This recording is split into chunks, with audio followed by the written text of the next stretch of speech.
Hello guys, అందరు ఎలా ఉన్నారు? నేనైతే మంచిగా ఉన్నాను.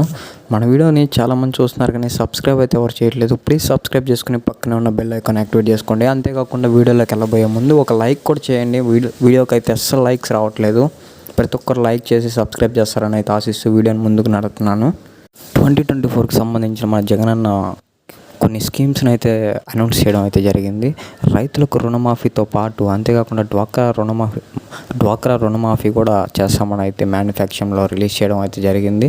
అంతేకాకుండా మనకు వచ్చేటప్పటికే ఇంకా రైతు రుణమాఫీ అండ్ డ్వాక్రా రుణమాఫీ అంతేకాకుండా గోల్డ్ రుణమాఫీ కూడా చేస్తామని అయితే కొన్ని రూమర్స్ అయితే వస్తున్నాయి. బట్ అది ఎంతవరకు కరెక్ట్, ఎంతవరకు రాంగ్ అనేది ఇంకా ఎవరికి క్లారిటీ లేదు.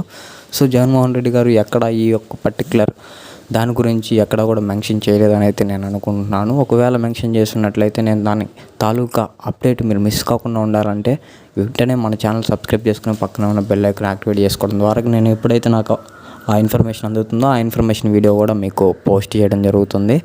అంతేకాకుండా ఇప్పుడు వచ్చేటప్పటికే ఇంకా దీనిపైన స్పందించిన జగన్మోహన్ రెడ్డి గారు ఇంకా దీనిని అలాగే కొనసాగిస్తూ అలా విధంగా 2024లో ఎన్నికల తరువాత గెలిచినప్పుడు వైసీపీ పార్టీ పదవిలోకి వచ్చినప్పుడు రుణమాఫీ అంటే డ్వాక్రా మహిళలకు రుణమాఫీ మరియు అంతేకాకుండా రైతు రుణమాఫీ కూడా చేస్తామని అయితే ప్రకటించడం అయితే జరిగింది మొన్న జరిగిన మీటింగ్లో. సో దీని తాలూకా రిజల్ట్ అనేది మనం వెయిట్ చేయాల్సిందే. ఇది ఇప్పుడు అమలు చేయడానికి కుదరదు కదా. అంతేకాకుండా ఇప్పుడు వచ్చేటప్పటికి అమ్మఒడి డబ్బులు ఎప్పుడు పడతాయని అనేది చాలామంది అయితే కామెంట్ పెడతా ఉన్నారు. అమ్మఒడి తాలూకా అప్డేట్ అయితే ఇంకా ఎవ్వరికి రాలేదు.